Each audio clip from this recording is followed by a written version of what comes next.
વર્ણિવેશરમણીય દર્શનમ મંદહાસરુચિરાનનાંબુજં ભુજિतं સુરનરોત્તમૈર્મુદા ધર્મનંદનમહં વિચિંતયે. અસતોમા ષટ્ગમય તમસોમા જ્યોતિર્ગમય મૃત્યુર્મા અમૃતમ ગમય. ઓમ શાંતિ શાંતિ શાંતિ. અસ્મદ્ગુરુ સમારંભાં નાથયામૂન મધ્યમાં લક્ષ્મી વલ્લભપર્યંતાં વંદે ગુરુ પરંપરા. આજની જ્ઞાન સભાની અંદર પધારનારા બધા જ ભગવત ભક્તોને વેદાંતાચાર્ય, પુરાણ ઇતિહાસ આચાર્ય, એમ ફિલોસોફી શાસ્ત્રી રાકેશભાઈના હેતપૂર્વક જય સ્વામિનારાયણ. ભક્તો, આજની આ જ્ઞાન સભાની અંદર આપણે બધા ભગવાન શ્રી હરિના શરણાગત ભક્તને ક્યારેય પણ ગ્રહ, નક્ષત્ર આદિને પોતાના શરીર પર ધારણ ન કરવું, આ વિષય પર થોડી વાત શ્રવણ કરશું તો બધા જ શ્રોતાગણો ધ્યાનપૂર્વક આ પ્રવચન શ્રવણ કરે અને એને આત્મસાત કરી દે. તો કેટલાક અણસમજુ અજ્ઞાનીઓ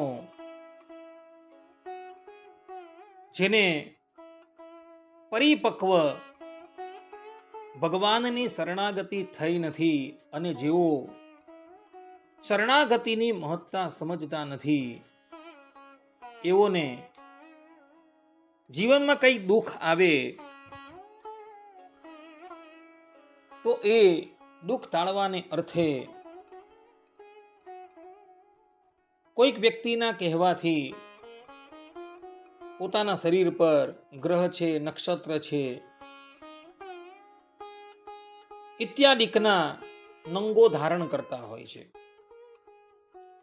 અને આ પ્રમાણેની ક્રિયા કરી એ અન્યાશ્રય કરતા હોય છે. દેવર્ષિ નારદ ભક્તિ સૂત્રમાં કહે છે કે અન્યાશ્રયાણામ ત્યાગો અનન્યાશ્રય, અર્થાત કે અન્યાશ્રયનો ત્યાગ કરી અનન્ય ભાવે ભગવાનના શરણમાં રહેવો. કારણ કે અન્યાશ્રય કરવાથી શરણાગતિ ભંગ થઈ જાય છે. અન્યાશ્રયણ પ્રપત્તિ બાધિતા ભવતી, એ પ્રમાણે શાસ્ત્રોમાં કહેલું છે. તો આવા લોકો જેને કંઈક કષ્ટ પડે ત્યારે ભગવાનનો ત્યાગ કરી ઇતર દેવી દેવતાઓનું શરણ લેતા હોય છે અને આ પ્રમાણે કરી એ લોકો ભગવાનથી બહિર્મુખ થઈ જતા હોય છે. પરંતુ એ દુર્બુદ્ધિ લોકોને એ વાતની ખબર નથી કે ભગવાનનો જે શરણાગત ભક્ત છે, જે અનન્ય ભાવે ભગવાનના શરણમાં છે, એને ગ્રહ છે, નક્ષત્ર છે ઇત્યાદિ કોઈ પણ હેરાન પરેશાન કરવાને અર્થે સક્ષમ થતું નથી.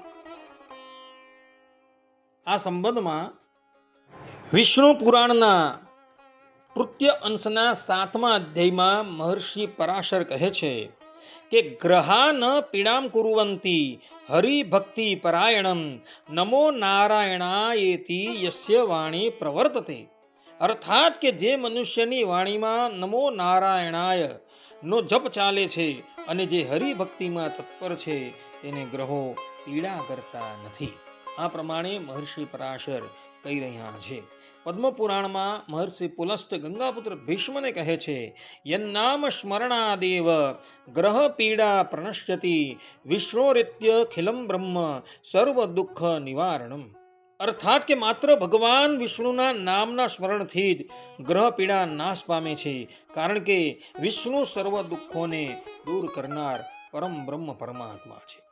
નારદ પંચરાત્રમાં દેવર્ષિ નારદ કહે છે વૈષ્ણવાનામ ગ્રહા સર્વે સૌમ્યઃ શુર્નાત્ર સંશયઃ હરિ શરણમાપન્નમ ન બાધન્તે કદાચન. અર્થાત કે વૈષ્ણવ માટે બધા ગ્રહો શુભ બની જાય છે, તેમાં સંશય નથી. શ્રી હરિનું શરણ લીધેલા ભક્તને ગ્રહો ક્યારેય બાધા પહોંચાડતા નથી. ગરુડ પુરાણમાં શ્રીમદ નારાયણ ભગવાન ગરુડજીને કહે છે હરેર નામ પરાયણમ ન ગ્રહા પીડયંતિ રક્ષંતિ તમ સુરાહ સર્વે વિષ્ણુ ભક્તમ વિશેષતઃ. અર્થાત કે શ્રી હરિના નામમાં તત્પર ભક્તોને ગ્રહો પીડા કરતા નથી. દેવતાઓ પણ ખાસ કરીને વિષ્ણુ ભક્તનું રક્ષણ કરે છે. આ પ્રમાણે અહીં શાસ્ત્રોના પ્રમાણો એવું કહે છે કે જે ભગવાનના ભક્તો છે એને ગ્રહ છે, નક્ષત્ર છે ઇત્યાદિ કોઈ પણ પીડા આપી શકતું નથી. આ પ્રમાણેના વચનો શાસ્ત્રોની અંદર જોવા મળે છે. ભગવાન સ્વામિનારાયણ ગધડા પ્રથમના 52મા વચનામૃતમાં 4 શાસ્ત્રે કરીને ભગવાનના સ્વરૂપને જાણવાનું કહે છે. તો એવા 4 શાસ્ત્રોમાંથી એક શાસ્ત્ર પંચરાત્ર શાસ્ત્ર પણ છે. તો એ પંચરાત્ર શાસ્ત્રની શાંડિલ્ય સંહિતા તૃતીય અંશના 10મા અધ્યાયના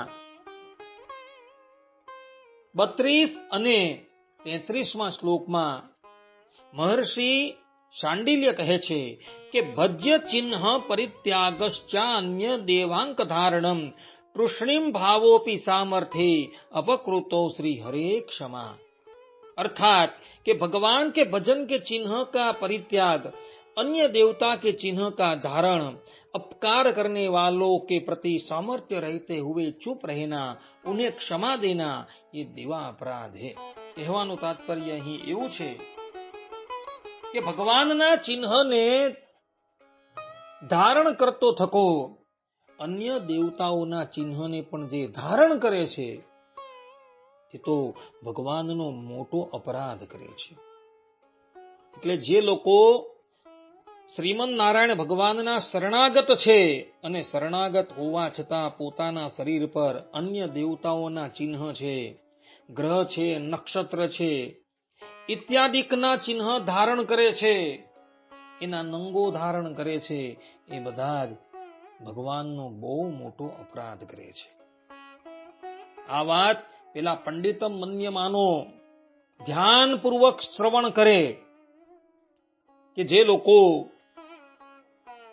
પોતે તો અન્યાશ્રય કરીને બેઠેલા જ છે, પરંતુ પોતાનો વ્યાપાર ચલાવવાને અર્થે બીજાને પણ ગેરમાર્ગે દોરી અન્ય દેવતાઓના ચિહ્ન ધારણ કરાવે છે, ગ્રહ છે, નક્ષત્ર છે ઇત્યાદિ ધારણ કરાવે છે, એવો બધા જ ભગવાનનો સૌથી મોટો અપરાધ કરી રહ્યા છે.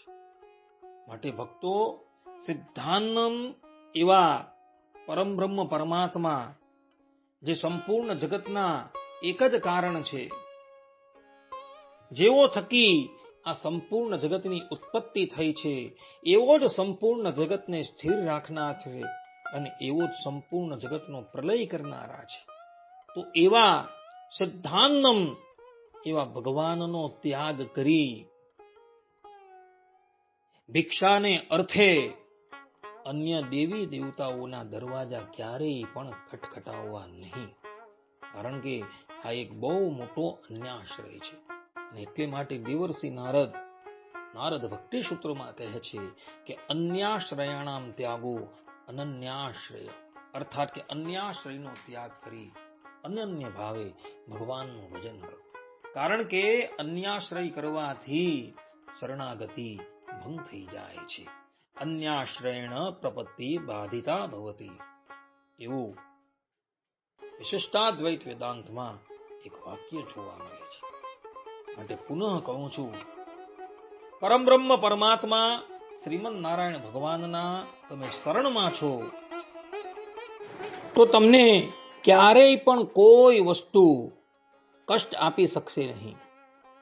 મનુષ્યને જીવનની અંદર કષ્ટ ક્યારે પડે છે, અર્થાત કે શ્રીમન નારાયણ ભગવાનના શરણાગતોને જીવનમાં કષ્ટ ક્યારે પડે છે, તો એ અલ્પ પદાર્થને અર્થે જ્યારે ભગવાનની આજ્ઞા લોપે છે ને ત્યારે એને કષ્ટ પડે છે. આ વાત ભગવાન સ્વામિનારાયણે ગધડા પ્રથમના વચનામૃતમાં કહેલી છે.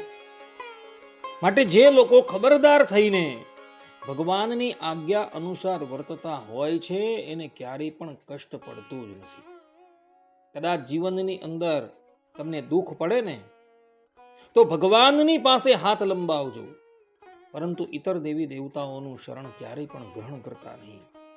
એમના ચિહ્ન પોતાના શરીર પર ક્યારેય પણ ધારણ ન કરતા, અન્યથા તમારી શરણાગતિ ભંગ થઈ જશે. અને શરણાગતિ ભંગ થઈ ગઈ તો તમે ભગવાનની પ્રસન્નતાથી વંચિત થઈ જશો. માટે હજુ પણ કહું છું, શ્રીમદ નારાયણ ભગવાનના શરણાગત થઈને ક્યારેય પણ પોતાના શરીર પર ઇતર દેવી દેવતાઓના ચિહ્ન ધારણ ન કરતા, ગ્રહ નક્ષત્રના નંગો ક્યારેય પણ ધારણ ન કરતા, અન્યથા તમારી શરણાગતિ ભંગ થઈ જશે. કારણ કે ભગવાનના ભક્તને કોઈ પણ ગ્રહ છે, નક્ષત્ર છે ઇત્યાદિકની પીડા થતી જ નથી. ગ્રહ નક્ષત્ર ઇત્યાદિ કોઈ પણ એને પીડા આપવાને અર્થે સમર્થ થતું નથી. બધા જ લોકો આ વાત જે છે આત્મસાત કરી રાખે. આટલું કહીને હું મારા પ્રવચનને અહીં વિરામ આપું છું. સર્વે સંતુ નિરામયઃ, સર્વે સુખીનો ભવંતુ, સર્વે ભદ્રાણિ પશ્યન્તુ, મા કશ્ચિત દુઃખ ભાગ ભવેત. અસ્તુ. જય સ્વામિનારાયણ.